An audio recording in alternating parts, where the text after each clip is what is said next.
కాళేశ్వరం మొత్తం మీద విచారణ చేపట్టొచ్చు కదా, కాళేశ్వరం మొత్తం మీద విచారణ ఎందుకు జరగట్లేదు? మొత్తం మీదనే జరుగుతుంది. మేడిగడ్డ, అన్నారం, సుందిల్లా ఈ మూడు కట్టింది ఎల్ఎన్టీ కంపెనీకి సంబంధించిన సంస్థ కట్టింది. కాళేశ్వరం మొత్తం కట్టింది మెగా కృష్ణారెడ్డికి సంబంధించిన. అట్లా కాదు, ఒక్కొక్క లింక్స్ కి ఒక్కొక్క కాంట్రాక్టర్లు, ఒక్క కాంట్రాక్టర్ కట్టింది ఏం కాదు ఇది మొత్తం కూడా, ఎందుకంటే పెద్దది కాబట్టి. ఇలాంటి వాళ్ళు మేడిగడ్డ అయినా అసలు ఫస్ట్ ఇది ఎక్కడ వచ్చింది భార్గవ్, ఏడొచ్చింది, ఎక్కడికేంచి మొదలైంది? ప్రాణహిత చేవల్ల పాతది కాంగ్రెస్ పార్టీ మొదలు పెట్టినటువంటి దాన్ని కాదని చెప్పి గ్రావిటీ తోటి నీళ్ళు వచ్చేటటువంటి ప్రాజెక్టుని మార్చేసి తోడి మరి నీళ్లు పైకి తీసి తోడి ఆడికించి మళ్ళీ కిందికి పంపించేటటువంటి ప్రణాళికని కేసీఆర్ గారు తన యొక్క మెదడు రక్తాన్ని రంగరించి మరి కట్టినా అని చెప్పి అసెంబ్లీ సాక్షిగా చెప్పిండు. అవునా కాదా? మరి కూలిపోంగా నేనేమో అధికారులు చూసుకోవాలి, అవన్నీ నేనేమో ఇంజనీర్నా లేకపోతే ఇంకేమన్నా, అవన్నీ నాకేం సంబంధం అని ఎందుకంటుండే? ఈరోజు మెయింటెనెన్స్ చేయొచ్చు కదా, మరి మెయింటెనెన్స్ ఎవరు చేయాలి? ఆ మెయింటెనెన్స్ లేకనే కూలిపోయింది కూడా. ఇగో ప్లానింగ్ కాడ లొసుగులే, కట్టుట్ల క్వాలిటీలా లొసుగులే, కట్టిన తర్వాత ఆపరేషన్ అండ్ మేనేజ్మెంట్లో లొసుగులే. ఇవన్నీ మనం చెప్తలేం, 400 పేజీలు ఇచ్చినటువంటి నేషనల్ డ్యామ్ సేఫ్టీ అథారిటీ చెప్తుంది, మనం చెప్తున్నటువంటి అంశం కాదు. నేను అందుకనే ప్రతి సామాన్యుడికి అర్థమయ్యేటట్టుగా పవర్ పాయింట్ ప్రజెంటేషన్ ఇచ్చిండ్రు ఉత్తమ్ కుమార్ రెడ్డి గారు. ఎందుకు అనంటే ఇప్పుడు 1,00,000 కోట్లు పెట్టి కట్టినటువంటిది ఏ ఒక్క దశలో కూడా సీరియస్నెస్ కనిపిస్తలే. అంటే దాని మీద వచ్చేటటువంటి కాసుల మీద కక్కుర్తి మాత్రమే కనిపించింది దీంట్లో తప్ప నిజంగా ఒక క్వాలిటీ తోటి కట్టాలి. ముందే డ్రిల్లింగ్ చేసేసి బోర్స్ వేసి క్వాలిటీ సాయిల్ టెస్టింగ్లు చేసి ఈడ నిలబడుతుంది, ఈడ నిలబడదు, ఈడ పనికి వస్తుంది, ఈడ పనికి రాదు, ఏ దానికైతే ఎంత సపోర్ట్గా ఉండాలి, ఏమేమి క్వాలిటీ వాడాలి, ఎక్కడ కూడా సరిగ్గా లేవు. దేనికైనా ఒక విధానాలు ఉన్నాయి కదా, ఒక స్టాండర్డ్స్ ఉన్నాయి. ఆ స్టాండర్డ్స్ ఏడా ఫాలో కాలేదని చెప్పి national dam safety authority report ఇచ్చింది. ఇప్పుడు ఇప్పటికీ 2 ఏళ్ళు కంప్లీట్ అవుతుంది, దాదాపు 2 సంవత్సరాలు అవుతుంది మీరు అధికారంలోకి వచ్చి, 17-18 నెలలు అవుతుంది.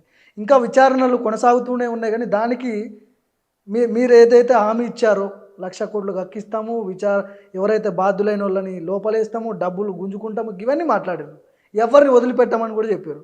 మెగా కృష్ణారెడ్డిని అప్పట్లో పిసిసి అధ్యక్షుడిగా ఉన్న రేవంత్ రెడ్డి మెగా కృష్ణారెడ్డిపై పెద్ద ఎత్తున విమర్శలు చేసిండు. ఇప్పుడు మెగా కృష్ణారెడ్డి ఊసేలేదు అసలు. ఇప్పుడు నేను ఒకటి చెప్పిన, ఇందాకనే చెప్పిన, ప్రైవేట్ కాంట్రాక్టర్లు ఎవరైతే ఉన్నారో మనం చెప్పినటువంటి పని కాక వేరేది ఏదైనా చేయటమో, లేకపోతే కక్కుర్తి పడితే డ్యామ్లో లేకపోతే బరాజెస్ ఏమైనా కూలిపోవడమో ఇలాంటివి ఏమైనా ఉన్నాయనుకో, అది వేరే అంశం. పాలనాపరంగా తీసుకున్నటువంటి నిర్ణయం కాడికించే లొసుగులు ఉన్నాయి అంటున్నా. దానికి సాక్ష్యం ఇంకేదో కాదు, మాజీ ముఖ్యమంత్రి వర్యులు కేసీఆర్ గారు ఆ రోజు ఆయన మెదడు రక్తము రంగరించి మరి ఇది నా ప్రణాళిక, నేను ఇవన్నీ ఆలోచించి తెలంగాణ బాగుండాలని చెప్పి తీసుకుంటున్నటువంటి నిర్ణయాలు ఇవని చెప్పి పవర్ పాయింట్ ప్రజెంటేషన్ ఇచ్చిండి ఆయన, గుర్తుంది అంటున్నా నేను. సో నువ్వు ఇచ్చినటువంటి ఆలోచనల మీదకి కాంట్రాక్టర్లు ఎట్లా కట్టమంటే అట్లా కడతారు. వాడు ఏం చేస్తాడు తెలివిగా, ఇంకో నువ్వు చెప్పినట్టు నేను కడుతున్నా, నాకు సంబంధం లేదని చెప్పి అగ్రిమెంట్ రాసుకుంటాడు. దాన్ని నువ్వేం చేస్తావు? వాళ్ళని ఏం చేస్తావు? సబ్సీక్వెంట్గా రేపొద్దున విచారణలో భాగంగా వీళ్ళు చెప్పింది కాక ఇంకేమైనా వచ్చినాయి అనుకో, ఎవ్వరన్నా బాధ్యత ఉండని. ఇప్పుడు ఈ కాళేశ్వరం ముందుకు పోతుందా మీ హయాంలో, లేకపోతే అట్లనే వదిలేస్తారా? కేసీఆర్ కట్టింది కాబట్టి వాళ్ళు కట్టింది నేనెందుకు పూర్తి చేయాలనే విధంగా ఉంటారా? కంప్లీట్ చేసే అవకాశాలు ఉన్నాయా? ఇప్పుడు 7వ బ్లాకుని తిరిగి కడతామా, లేకపోతే పాత ప్రాణహిత చేవెళ్ళ తుమ్మిడిహట్టి కాడికి ఉంటున్నటువంటి దాని వర్కులు రెజ్యూమ్ చేస్తామా అనేటటువంటిది క్యాబినెట్లో జరగాల్సినటువంటి చర్చ. అందుకని నిన్న మంత్రివర్యులు కూడా అదే చెప్పుడు జరిగింది. దాని మీద నెక్స్ట్ ఏంటిది అనేటటువంటిది నెక్స్ట్ వచ్చేటటువంటి క్యాబినెట్లో చర్చ చేద్దాము, వాళ్ళు క్యాబినెట్ ఎట్లా నిర్ణయం తీసుకుంటే దాని ప్రకారం ముందుకు పోతామని చెప్పిండు. అసెంబ్లీ ఎన్నికల టైంలో అన్ని వడ్లకు మేము బోనస్ ఇస్తామని చెప్పారు. తీరా ఇప్పుడు వచ్చేసరికి ఓన్లీ సన్న వడ్లకే బోనస్ అని చెప్తున్నారు. ఏంటి అసలు వడ్లు కొనుగోలు చేసే పరిస్థితి లేదు తెలంగాణ రాష్ట్రంలో, ఏం జరుగుతుంది? తెలంగాణ ప్రజలు సన్న బియ్యం తినాలి అనేటటువంటి సంకల్పము ముఖ్యమంత్రి రేవంత్ రెడ్డి గారు తీసుకున్నారు. నీ మన్మడైనా నా మన్మడైనా ఒకటే బియ్యం తింటాడు అని ఉద్యమ సమయంలో కేసీఆర్ చెప్పి మాటిచ్చి మాట తప్పినటువంటి దాన్ని ప్రజాపాలనలో ముఖ్యమంత్రి రేవంత్ రెడ్డి గారు నిజం చేసి చూపిస్తున్నారు. దేనికోసం సన్న బియ్యాన్ని మేము ప్రోత్సహిస్తున్నాం, సన్న వడ్లకు బోనస్ ఎందుకు ఇస్తున్నాం? దానికి ఒక కారణం ఉంది మా దగ్గర. అన్ని వడ్లు అని చెప్పారు కదా అసెంబ్లీ ఎన్నికల. అన్నం నేను చెప్తున్నా, మేము అన్నం, కానీ దేనికోసం దీన్నే ఎక్కువ ప్రోత్సహిస్తున్నాం అంటే దానికి ఒక కారణం ఉంది, బలమైన కారణం ఉంది కాబట్టి చెప్తున్నా. నీ మన్మడైనా నా మన్మడైనా ఒకటే బియ్యం తినాలి, ఉన్నోడైనా లేనోడైనా, కోపిన్ దుకాణంలో ఇచ్చేటటువంటి బియ్యం అయినా లేకపోతే పెద్ద విలాసవంతమైనటువంటి భవనంలో ఉండేటోడు తినేటటువంటి బియ్యం అయినా ఒకటే ఉండాలనేటటువంటి ఆలోచన ముఖ్యమంత్రి రేవంత్ రెడ్డి గారు చేసిండ్రు.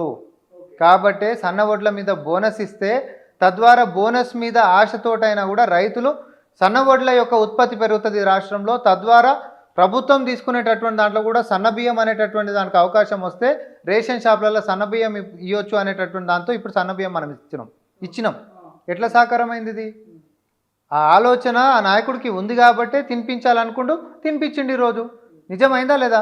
గత 10 సంవత్సరాలలో కనీసం పేదోడికి సన్నబియ్యం పెట్టలేనటువంటి పరిస్థితులలో బీఆర్ఎస్ పార్టీ ఉండే కదా. ఎందుకు అడగవు నువ్వు? ఇంత పొడుగు చెప్తారు కదా వాళ్ళు, అది చేసినాం, ఇది చేసినాం, ఇంకోటి చేసినాం అని. మరి ఆయన కేసీఆర్ గారు చెప్పిందే కదా అదైతే, మరి ఎందుకు చేయలేకపోయిండు? 6 గ్యారంటీలు మీరు హామీలు ఇచ్చారు కదా, ఈ 6 గ్యారంటీల్లో ఎన్ని గ్యారంటీలు మీరు అమలు చేశారు అంటే ఏం చెప్తారు? మాకు ఎన్ని శాతం అయితే అన్ని చేసుకుంటూ పోతున్నాం. ఇప్పుడు మహిళలకు ఫ్రీ బస్ అన్నారు, దాంతో ఎలాంటి ఉపయోగం లేదు, మహిళలు జుట్లు కొట్టుకుంటున్నారు బస్సులల్లో, పనికొచ్చే హామీలు అమలు చేయొచ్చు కదా, దానివల్ల ఎట్లాంటి యూజ్ ఉంది అని చెప్పి విమర్శలు వస్తున్నాయి మీ మీద. ఏంటి అసలు భార్గవ్? ఇప్పుడు ఏడనో బస్తీలలోనో లేకపోతే ఇంకెక్కడనో చదువుకోనటువంటి వాళ్ళల్లో ఒక ఆకతాయిలు సోషల్ మీడియాలో పెట్టేటటువంటి పోస్టుల లెక్క ఆ యొక్క వ్యాఖ్య ఉంది. ఎట్లా? కోట్లాది మంది బస్సులని వాడుకొని ప్రయాణానికి వాడుకుంటున్నటువంటి ఈ పథకంని జుట్టులు పట్టుకొని కొట్లాడుకుంటారు. అంటే రోజు మహిళలు మొత్తం ఈ రాష్ట్రంలోకి బస్సులు ఎక్కుతురు, జుట్లు పట్టుకొని కొట్లాడుతురు, తర్వాత కిందికి దిగుతురా. మొత్తం ఇన్ని నెలల 7.5 3 4 ఘటనలు చూసినాం.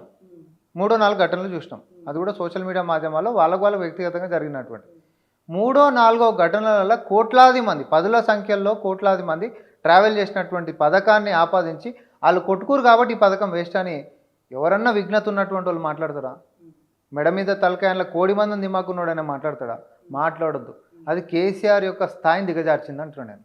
ఎందుకంటే ఎవడో ఆవారగాడు సోషల్ మీడియాలో పెట్టేటటువంటి పోస్టు స్క్రిప్ట్లో చూసి చదివినట్టు చేసిండు ఆయన.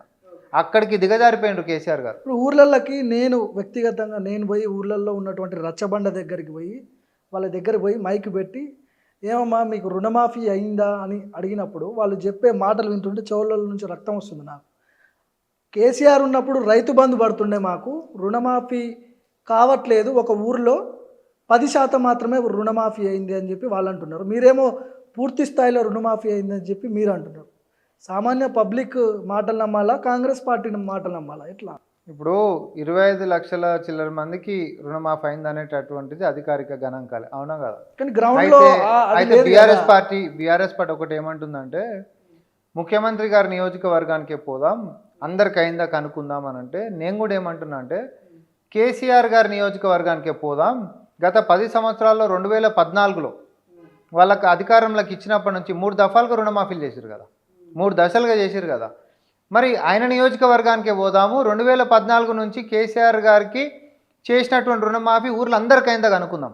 మీరు వాళ్ళతో ఎందుకు పోల్చుకుంటున్నారు? ఎందుకంటే పథకాల్లో ఏదో చేస్తారనో మీకు ఓట్లేసారు కాదు, అది కూడా చెప్తా. కేసీఆర్ తో ఎందుకు పోల్చుకుంటున్నారు రేవంత్ రెడ్డి? భార్గవ్, నేను అది కూడా చెప్తా. ఎందుకంటే బీఆర్ఎస్ పార్టీ తెలివిగా ఏమంటుంది, సపోజ్ 2.5 లక్షల రూపాయలు రుణమాఫీ కానటువంటి వాళ్ళు 2.5 లక్షల రూపాయలు ఉంది వాళ్ళకి, ఒకరికి 3 లక్షల రూపాయలు ఉంది, వాళ్ళకి ఎందుకు అవుతుంది?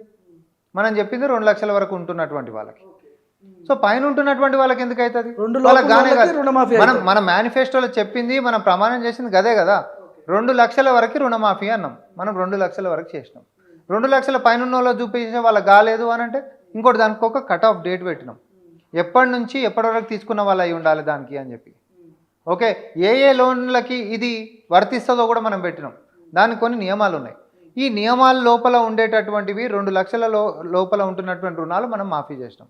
అట్లా కూడా టెక్నికల్ అంశాలతో ఆగిపోయినటువంటి వాటికి మనం సమయం కూడా ఇచ్చినాం.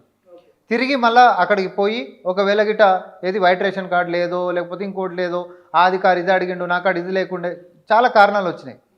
ఏవి కూడా ఇబ్బందులు పెట్టకుండా 2 లక్షల రూపు రుణాలు ఉంటున్నటువంటి వాళ్ళకి మాఫీ చేయాలి. కాబట్టి ఇప్పుడు ప్రభుత్వం యొక్క ఆలోచన మీరు అర్థం చేసుకోవాల్సింది ఏంటంటే, అధికారులు చెప్తారబ్బా ఇన్ని లక్షల మంది ఒకసారి ఇన్ని వేల కోట్లు కావాలి, అన్ని వేల కోట్లు సమకూర్చినమా లేదా అనేది మీరు చూడాల్సినటువంటి అంశం. డబ్బులు లేవంటారు కదా, అసలు మిత్తిలు కొట్టడానికి పైసలు లేవు. అంత కష్టాలలో కూడా రుణమాఫీలు చేసినాం కదా, అంత కష్టాలలో కూడా కొలువులు ఇచ్చినాం కదా, అంత కష్టాలలో కూడా కొత్త పథకాలు తీసుకొచ్చినాం కదా, అంత కష్టాలలో కూడా 500 బోనస్ ఇస్తున్నాం కదా, అంత కష్టాలలో కూడా తాలు తరుగు లేకుండా వడ్లని ప్రొక్యూర్ మనం చేసుకుంటున్నాం కదా. ఇప్పుడు ఏడ మనము కాంప్రమైజ్ అవుతున్నాము. ఉంటున్నటువంటి కొద్దిపాటి పైసలను కూడా ఇప్పుడు సంసారం చక్కదిద్దుకుంటేనే రూపాయి పొదుపు చేసుకుంటా ఏదో సంసారాన్ని నెట్టాలి ముంగటికి అనేటటువంటిది ఆ గురుతర బాధ్యత ఎవరికి ఉంటుంది, ఇంటి పెద్ద మనిషికి ఉంటుంది. ఈ రాష్ట్రాన్ని ముంగటి నడిపిస్తున్నటువంటి ముఖ్యమంత్రి గారు కూడా సేమ్ రూపాయి ఏడ మిగిలిన రూపాయి ఆదా చేసుకుంటా అన్నిటిని కూడా మళ్ళీ ప్రజలకు పంచేటటువంటి దాని మీదే మా యొక్క చిత్తశుద్ధి ఉంది అనేటటువంటిది నేను చెప్పాలి.